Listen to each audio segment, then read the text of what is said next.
You could say that you were born to your parents, and the love your parents give you is like a gift they give you. It's not their choice, they just had a kid, and that's how it happened, right?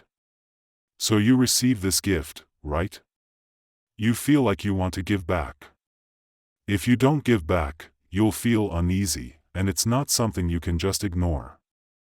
So between a father and son, for example, there's this thing called filial piety, right? Filial piety is a value in life, and it's also part of human nature. Alright, that's enough for now. So, Huineng finally got it and was like, I hadn't realized 5 times. He was saying that this Buddha nature is just part of us, it's pure and doesn't come and go, just like love itself, which is always there and complete. The truth of everything isn't something you have to go looking for outside, it's right there in your own heart. Just like the famous quote by Mencius, all virtues are already within me, I only need to turn inward and be sincere. There is no greater joy. The truth should not be sought outside of oneself. Being unshakable from within, what does that mean? No matter what kind of situation you're in, whether it's good or bad, whether it's tough or joyful, it won't shake your Buddha nature. I hadn't realized the inherent nature give rise to the myriad phenomena. The term phenomena refers to things or objects, and myriad phenomena means all things in the world. The true significance of all things in the world is only revealed to us through our Buddha nature.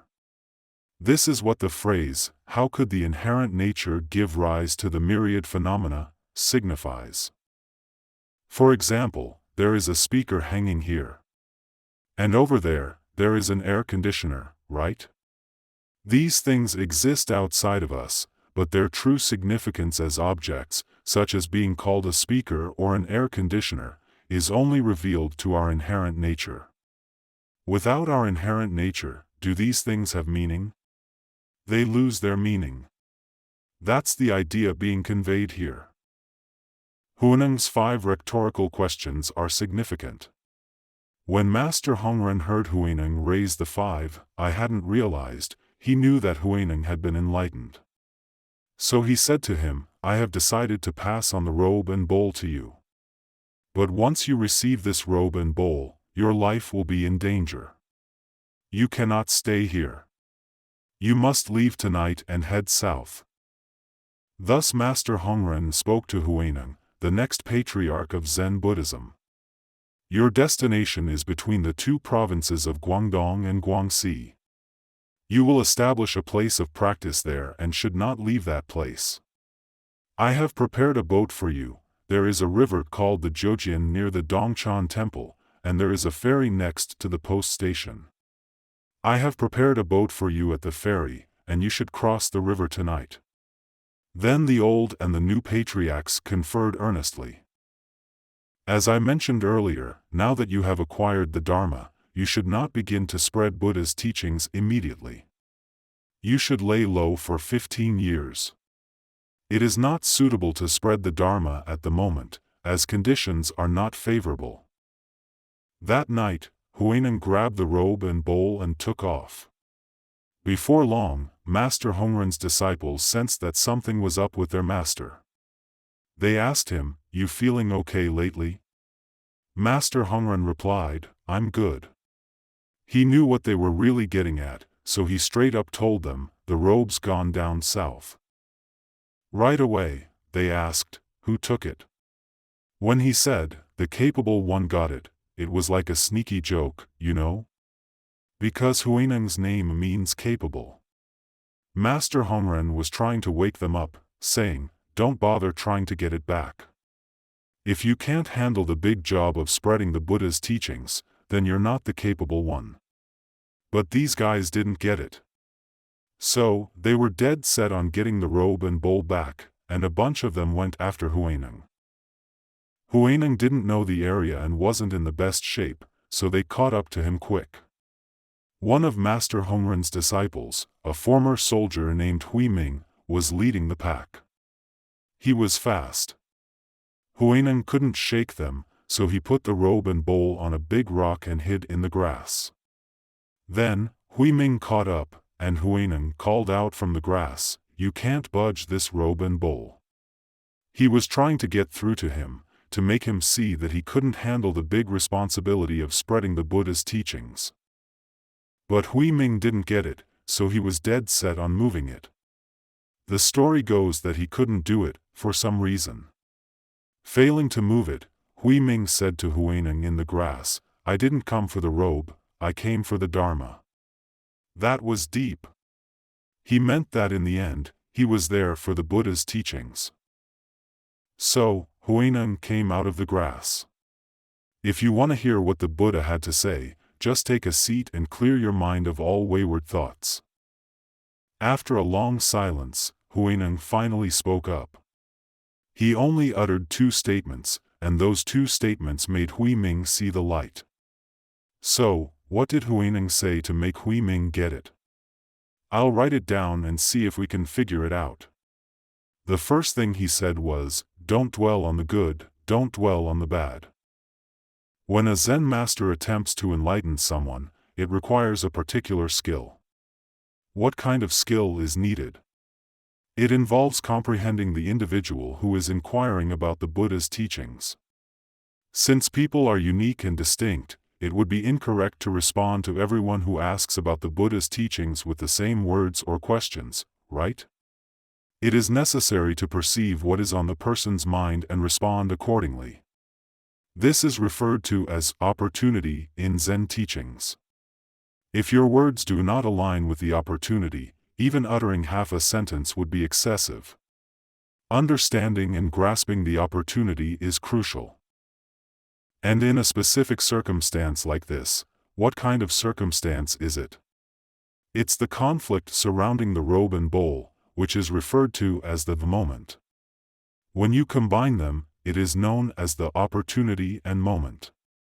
You must speak in alignment with this opportunity and moment, directing your words precisely and keenly. This is what is meant by opportunity and sharpness in Zen teachings. When I utter a sentence, it is aimed at the opportunity, spoken in the present moment, correct?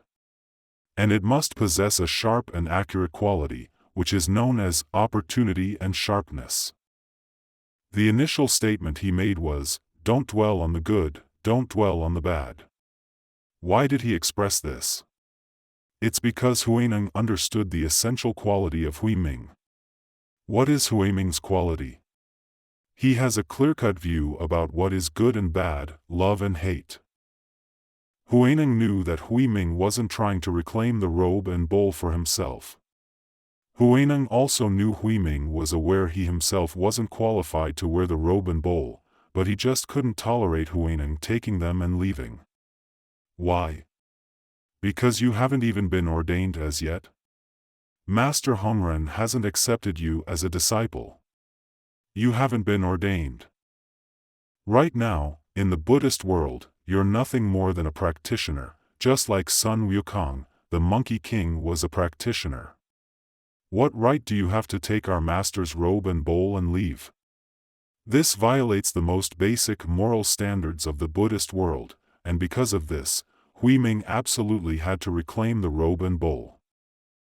Huineng understood this, so he told him, "Don't dwell on the good, don't dwell zero on the bad." Today's matter has nothing to do with good or bad, or the difference between being a layperson or a monastic. Today's matter transcends the usual moral standards of the Buddhist world. It's about who can bear the great responsibility of spreading the Buddha's teachings. So, the first sentence diverted focus from good and bad. You're standing on the basis of ordinary moral standards, so you're angry. But this is not the real issue. No. This sentence seizes control of the situation. It's called seizing the situation in Zen teachings. Sometimes we really need to learn some Buddhism. For example, in life or work, we may encounter situations where many people are involved, entangled and arguing endlessly. After many years, when you look back at this matter, does it still have any meaning? It's long gone. Can you envision such a scenario? But when you are in it, you don't know, right? You think it is a huge deal and would last forever. By rethinking its significance, you wouldn't be entangled. Try to seize the situation. If you can, you'll awaken. If you awaken faster than others, you won't be entangled, right? Okay, the first sentence is about seizing the situation. The second line is about taking control of the subject. This second sentence is cleverly expressed, saying, at this very moment, what is the true self of the Venerable Huiming? What is clever about this line? Huineng refers to Huiming as what? The Venerable. You are a disciple of Master Hongren, and I know you look down on me, Huineng, who is a lowly practitioner, right? So, I simply lift you up, raise you high, and call you the Venerable Huiming. But let me ask you, is the Venerable Huiming your true self? If the Venerable Huiming is your true self, then how did you become a 4-star general in the past? And if being a 4-star general is your true self, then how have you now become the Venerable Huiming?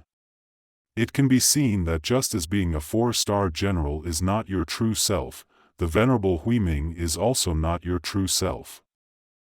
We all tend to think our own ego is super important and we're always comparing ourselves to others, right? If we see someone doing better than us, we get jealous. If we see someone doing worse, we get all arrogant. But think about it, is the me we use to measure ourselves against others really who we truly are? For instance, if I, Wang Defeng, am now being called a professor at Fudan University, is that really who I am? Back in 1966, when the Cultural Revolution kicked off, I was just a third-grade kid in elementary school. It didn't take long for me to figure out where I stood. My old man was labeled a capitalist roader, and my mom was called a fleeing landlord, so I got tagged as a puppy. But is that puppy really me? Heck no. Fast forward many years, and that former puppy is now strutting around as a Fudan University professor. But can I honestly say that being a Fudan professor is my true self? Nah, not really. Just like the old puppy wasn't the real me, being a Fudan professor today isn't my true self either. Can we really overcome our own ego, desires, and attachments? Now, when Huineng goes on to say the second sentence, he takes away the title of Venerable from Huiming. This is what they call Duo Ren. He doesn't just let Huiming transcend his usual settings, but also empowers Huiming to liberate from his self. That's what they call Renjing Ju Duo in Zen. But, what's left? Nothingness, Su Wu. At that moment, Huiming's mind sees nothingness and reached an insightful understanding. When the mind and nothingness are in tacit agreement, do we gain something? No. No earthly gain. It is called nothingness or Wu. When you are enlightened, can you express it? You can't even say a word. If you gain something, you have to express it in cognitive activities, right? Say when you understand Newton's 3 laws of motion, you have gained some knowledge. If you can't explain it clearly, then you haven't really gained it, and you probably won't be able to solve problems with it either, right? That's called cognitive activity. But what about the workings of Wu? It's the tacit understanding between the mind and nothingness.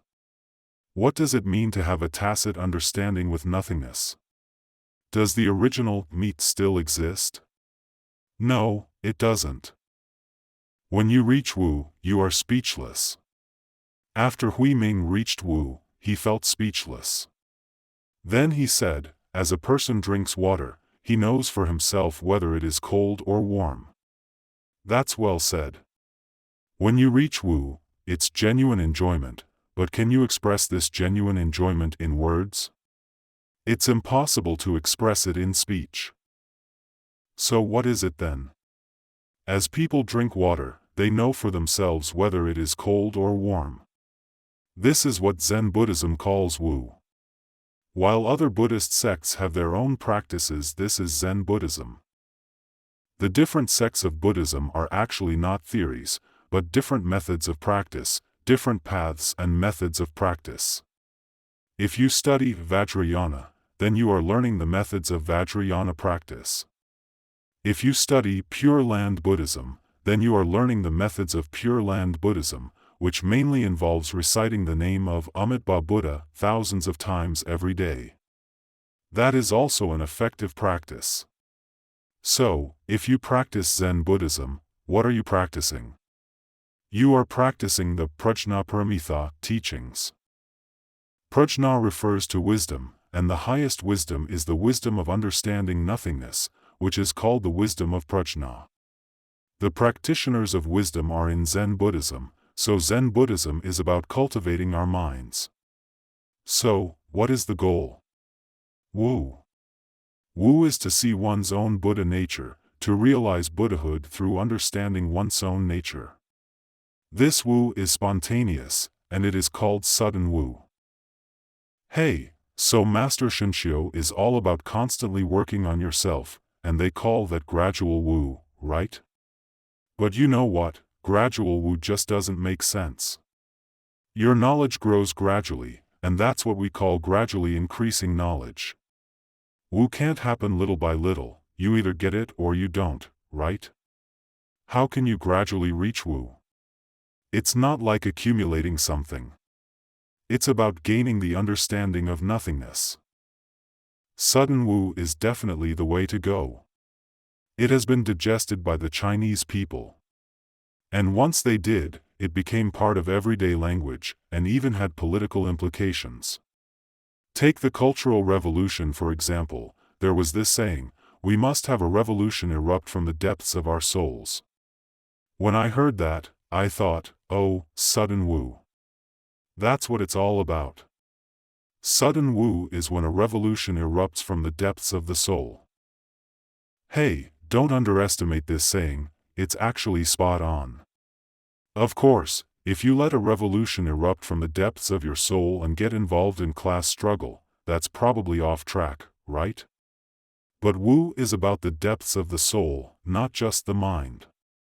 Hey, we still need to grasp this principle. When you read the Buddhist scriptures, it's not like studying a textbook or trying to cram your brain with knowledge. If you treat a Buddhist scripture like it's a physics or economics textbook, you're totally off track. When you read the Buddhist scriptures, you're not supposed to analyze it, you just read it. And as you read, suddenly you might come across a passage that stirs up some inexplicable joy or sadness in your heart.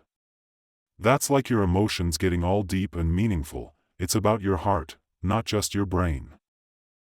A bunch of my buddies and old school pals around my age are all into Buddhism now, and they've got these assignments, you know?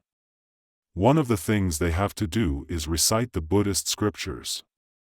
Some of them are super dedicated, reciting stuff like the Diamond Sutra, Nirvana Sutra, or the Lotus Sutra a bunch of times every day.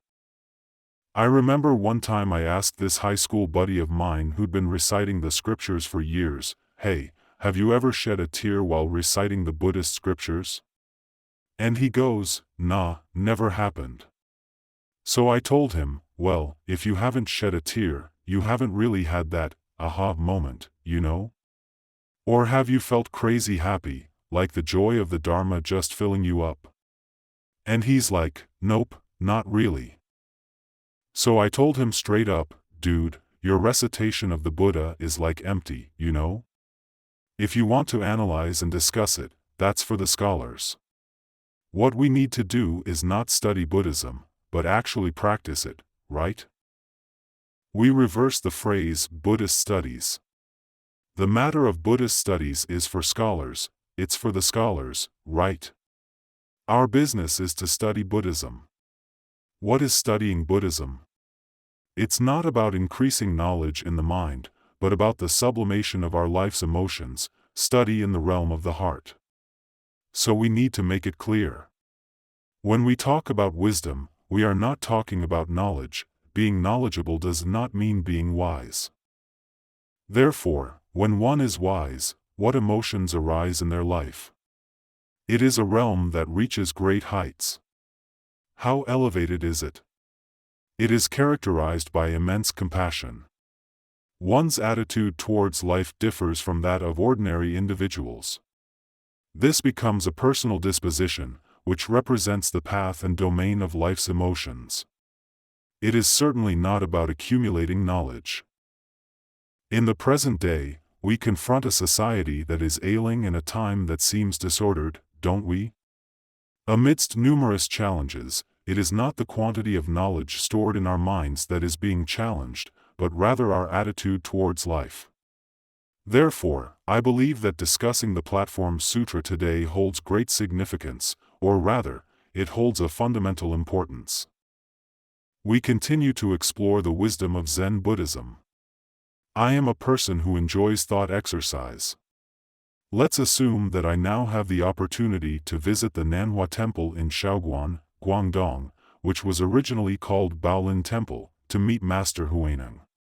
In this thought exercise, Master Huineng has not yet passed away.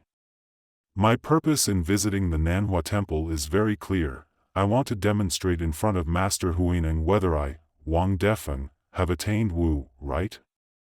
That's why I go there. In my fictional visit, when I arrive at Nanhua Temple, Master Huineng will definitely receive me and will surely ask me questions. Of course, he will ask in classical Chinese, which would sound terse in modern day. The first question will be, what is it? Who are you? And the second question will be, how did you come? How did you come here? Faced with these two questions, how should I respond? I should answer promptly, I am a professor at Fudan University, I came by airplane. If I answer like this, Master Huineng will definitely know that this person has not attained Wu, and there will be pointless to communicate further. How should I answer this question then? What is it? Being a professor at Fudan University is definitely not my true nature, so how should I respond? Being a citizen of the People's Republic of China is also not my true nature, it is a legal designation, right? It's just a label, not my true nature. Being someone's husband or someone's father is also not my true nature. No man is born as a husband. He becomes a husband because of his wife, right? No man is born as a father. He becomes a father on the day he brings his son into the world, and his son also brings him into fatherhood, right? So, nothing is right. How should I respond then? I should respond like this, I am not anything, I haven't come. Only my physical body has come, the Buddha nature does not come or leave. If I answer like this, I believe Master Huineng will approve of me, this person has attained Wu. There is interest for further communication. Although this is a fictional scenario, we can see the rationale in it, right? Today, giving a lecture here, assuming that when I finish my lecture, everyone gives me warm applause, and beautiful female students present me with flowers. I am feeling proud in the face of the applause and flowers. At this moment, the back door opens, and a Zen master walks in and asks me, who is giving the lecture? I am feeling proud, I, Wang Defeng, am giving the lecture. This is not good, he asked me this Kanhua too. The Zen question, to guide me, right. So how should I respond? Just think about it, the language I used for today's lecture, Chinese, was it created by me, Wang Defeng? No. The content of my lecture today involves the wisdom of Zen Buddhism, the stories of the Platform Sutra of the Sixth Patriarch, none of which I created.